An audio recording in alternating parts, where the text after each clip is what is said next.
Before I hook up that 3-point adapter for the 2-inch receiver, I wanted to go ahead and show you guys another option that you would have, and that would be just to go ahead and use the old drawbar. Now this is an option, and I don't think it'd work too good for my needs. As you can see, if you leave the arms for the 3-point, it's going to go ahead and get in the way. This trailer is actually only at a slight bend as compared to the tractor, and it looks like it's pretty close to already hitting, so it's really going to get in the way. Another thing is if we kind of look over here, zoom back a little bit, the trailer is pointing at a pretty extreme angle. It's probably hard to see, but if I come down here, you'll definitely notice that tailgate's way up in the air, and that's not going to make for a very fun time loading anything up. But if you had to use this, you would have to take the links and everything like that off for the 3-point and just drive around with just the trailer attachment. So I don't know how many people like doing that, but that doesn't seem like a very good time for me. Another thing is once I have this hooked up to the 3-point, I'll be able to raise and lower the trailer to adjust the height.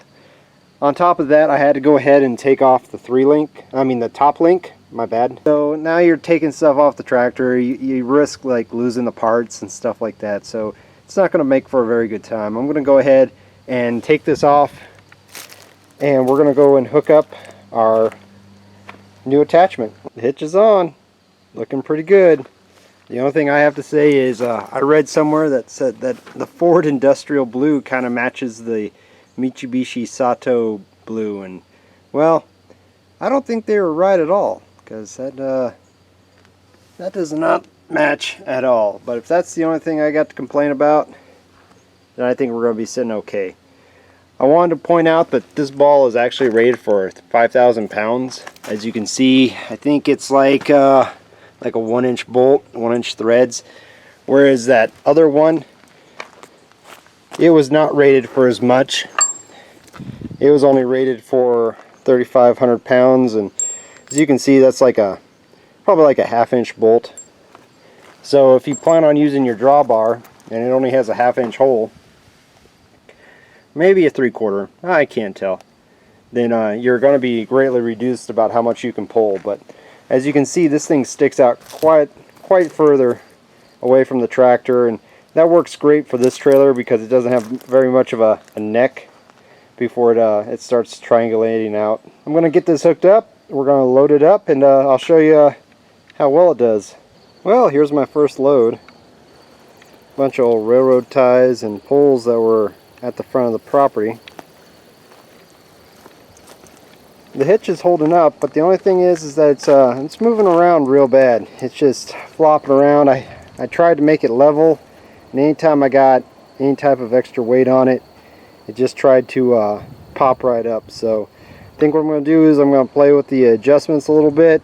I'm going to lower this guy down here, and we'll see if I can make it work. One thing I do need to make sure I have is I have these sway bar chains, but they're incomplete, and I just kind of hooked them up there to get them out of the way. But yeah, there isn't much, there's quite a bit of play in it.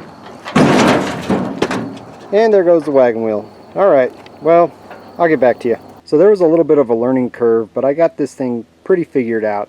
I have to run it with the 3-point with the lift arms all the way up, and that's just how it's going to be. There's just too much slop in those lift arms, and for down, there is no power down on these guys. The cylinder just bleeds off, so once it starts lifting up, it'll automatically start going back up. So I have to go ahead and run it all the way up, so I readjusted this hitch to where it points all the way down, and that seemed to work out pretty well. I was able to go ahead and run the firewood and run some sticks and the trash pile that I was getting all set up for.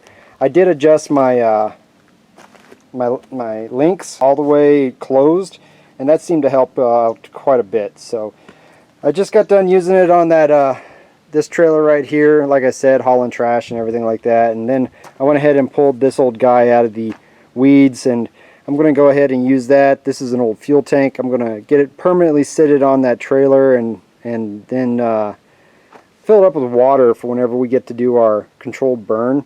so that way we have a source of water in case things get out of control. It'll be better than nothing, but like always, it's just another project. Yeah, once I figured this guy out and got it dialed in, it works out pretty handy. That adjustable hitch right here, that thing is pretty handy as far as all the different positions that you could have, especially whenever I didn't quite know what I was doing, but that happens quite a bit. I only really ran one heavy load, and for that trailer, once it gets loaded up towards the rear, it really just wants to lift up, just kind of how it's resting right there. So this is going to be how it's set up. Like I said, I need to get those sway bar chains. I need to get a new set because these guys are missing links and they're bent up, and I'm really not even sure how they're supposed to be attached to the trailer, but I'm gonna have to figure that out for another day. But thanks for watching.